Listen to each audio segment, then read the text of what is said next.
Hello student, कक्षा 7वीं वाले पिछले वीडियो में हमने अध्याय 5 खत्म कर लिया था। आज हम पढ़ेंगे अध्याय 6 जिसका नाम है केंट की सरकार। क्या नाम है?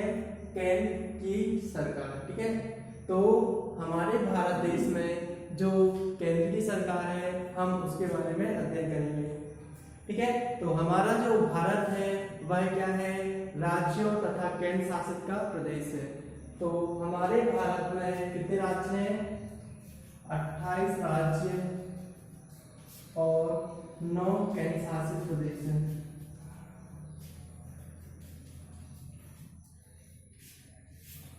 तो जो भारत देश है अपना वह क्या है? 28 राज्यों तथा 9 केंद्र शासित प्रदेशों से मिलकर बना है। पहले क्या थे? 29 राज्य थे और 7 केंद्र शासित प्रदेश थे। ठीक है, अब क्या हुआ? जो जम्मू कश्मीर राज्य है उसको क्या किया गया? उसको हटाकर एक राज्य को हटाया गया और उस राज्य के क्या कर दिए? 2 पार्टों में डिवाइड कर दिया गया और उन दोनों को क्या बना दिया गया? 2 पार्टों को केंद्र शासित प्रदेश। इसलिए पहले 7 थे, अब 2 और जुड़ गए है ना। जम्मू कश्मीर हट गया, पहले 29 थे राज्य, एक हट गया तो कितने बचे? 28। और जो एक हटा था उसके क्या बना दिए गए? 2 केंद्र शासित प्रदेश और वो 2 केंद्र शासित प्रदेश 7 से जुड़ जाएंगे, कितने हो जाएंगे? 9। ठीक है, तो वर्तमान में भारत में 28 राज्य और कितने केंद्र शासित प्रदेश हैं? 9 केंद्र शासित प्रदेश हैं। अब आपको ये देखना है कि भारत राज्यों का एक संघ है। यहाँ केंद्र एवं राज्य 2 अलग अलग तरह की सरकारें हैं। केंद्र सरकार के 3 अंग होते हैं। ठीक है, अपन अभी इसमें पढ़ रहे हैं केंद्र की सरकार। तो अपने भारत में 2 तरह की सरकार है, एक है केंद्र सरकार और एक क्या है? राज्य सरकार। एक है केंद्र सरकार और एक है राज्य सरकार। ठीक है, तो भारत देश है, देश का जो संचालन करेगी अपने पूरे देश का, वो कौन सी सरकार करेगी? केंद्र सरकार। और जो राज्य है, राज्य का जो संचालन करेगी वो कौन सी सरकार करेगी? राज्य सरकार। ठीक है, देश का संचालन जो करने वाले कौन है? जैसे राष्ट्रपति हो गया, राष्ट्रपति, प्रधानमंत्री, ये सारे किस में आ जाएंगे? देश के मतलब केंद्र सरकार के अंतर्गत। और राज्य सरकार का संचालन करने वाले जैसे विधायक हो गया, मुख्यमंत्री हो गए, ये सब किसके अंतर्गत आ जाएंगे? राज्य सरकार के। ठीक है, तो अपना जो देश भारत है वह कितने राज्यों से मिलकर बना है? 28 राज्यों से, है ना। तो 28 राज्यों के 28 अलग अलग सरकारें होंगी और इन सब का नियंत्रण किसके हाथ पे होता है? केंद्र सरकार के अधीन होता है। ठीक है, तो अपन पढ़ रहे हैं केंद्र की सरकार। किसकी सरकार? केंद्र की सरकार। तो भारत देश में केंद्र की सरकार को या केंद्र की सरकार के कितने अंग बताए हैं? 3 अंग। कितने अंग? 3 अंग। ठीक है, तो ये हमने आपको डिस्ट्रीब्यूट करके लिखा है कि भारत में केंद्र की सरकार के 3 अंग हैं।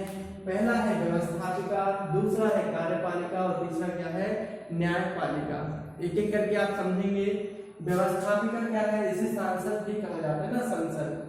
ठीक है, व्यवस्थापिका क्या कार्य करती है कि देश में जो भी व्यवस्था करनी है, जो भी योजनाओं को लाना है, कौन से योजनाएं कहाँ सफल होगी, है ना, खेती के लिए क्या योजना लाए, सिंचाई के साधनों को कैसे उपयोग किया, ना, देश के संचालन में जो व्यवस्था करती है वह क्या कहलाती है? व्यवस्थापिका। कार्यपालिका ये क्या करती है? कार्यों को करती है ना, कि यहाँ से योजना प्रस्तावित हुई, हम उस योजना को अधिक से अधिक बढ़ाएं, है ना, उनके लिए कार्य करें, क्या क्या कार्य किए जाए। तो ये कार्यपालिका करती है कार्यों को, जो भी योजना यहाँ बनती है उनके कार्यों को कौन करता है? कार्यपालिका। अब ये न्यायपालिका है ना। पहला हमने बता दिया व्यवस्थापिका। व्यवस्थापिका क्या करती है? नियमों को बनाती है, योजनाओं को बनाती है और देश पर लागू कर देती है। ठीक है, फिर आता है क्या? कार्यपालिका। कार्यपालिका क्या कार्य करती है? जो भी योजना व्यवस्थापिका के द्वारा बनाए गए हैं, जो भी नियम कानून, उनके लिए क्या करती है? कार्य करती है ना। जो योजनाएं हैं उनको देश में कैसे कार्य कराना, उनके बारे में बतलाती है और करती है कार्य। फिर है न्यायपालिका। न्यायपालिका क्या करेगी कि देश के नागरिकों को न्याय दिलाने का काम करेगी। जैसे किसी प्रकार के अधिकारों का उल्लंघन किया जाता है, किसी व्यक्ति के लड़ाई झगड़े जैसे मामले हो गए ना, चोरी डकैती, तो ये सारे मामले की जो सुनवाई होती है वो कहाँ होती है? न्यायपालिका के अंतर्गत। ठीक है, तो न्यायपालिका में आपको अब बताएंगे हमने क्या क्या होगा। ठीक है, अब हम पढ़ेंगे व्यवस्था के बारे में। ठीक है, तो व्यवस्थापिका हमने बता दिया कि इसमें क्या बनते हैं, नियम एवं जो भी योजनाएं होती हैं वो बनती हैं। व्यवस्थापिका को संसद भी कहते हैं और व्यवस्थापिका के 2 सदन होते हैं। पूछा जाता है कि संसद के 2 सदन कौन कौन से हैं, ठीक है।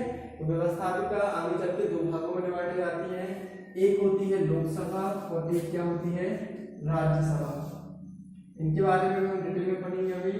तो एक होती है क्या, लोकसभा, एक क्या होती है, राज्यसभा, ठीक है।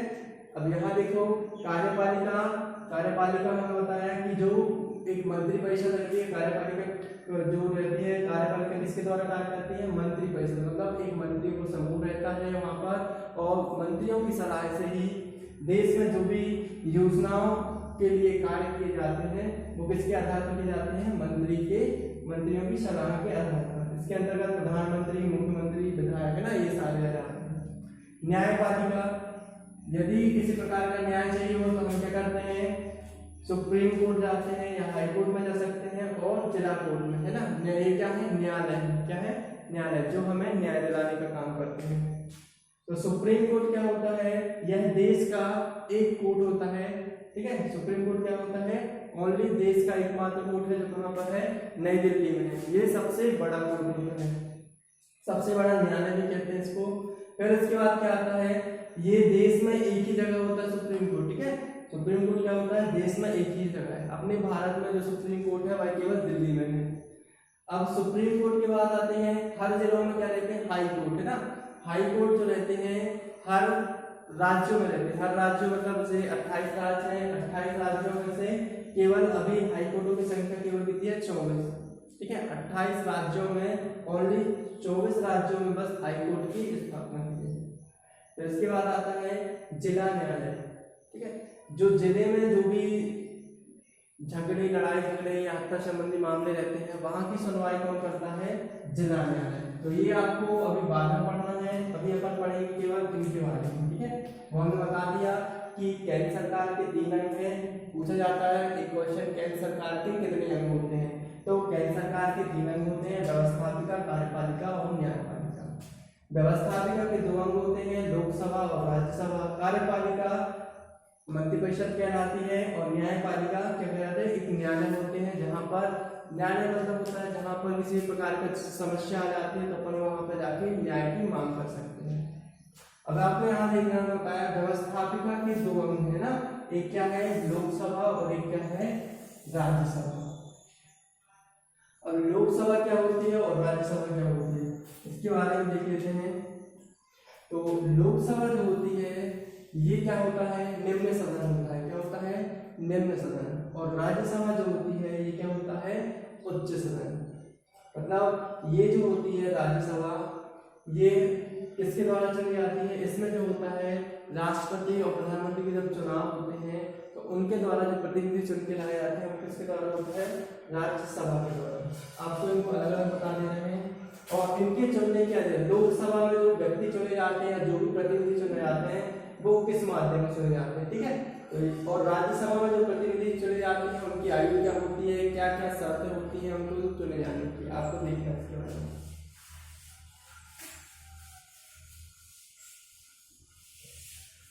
तो ठीक है, आपको आज के लिए इतना ही है ना। लोकसभा और राज्यसभा का डिवाइडेशन अपन कल पढ़ेंगे, अभी आप आज के लिए आपके लिए इतना है, ठीक है।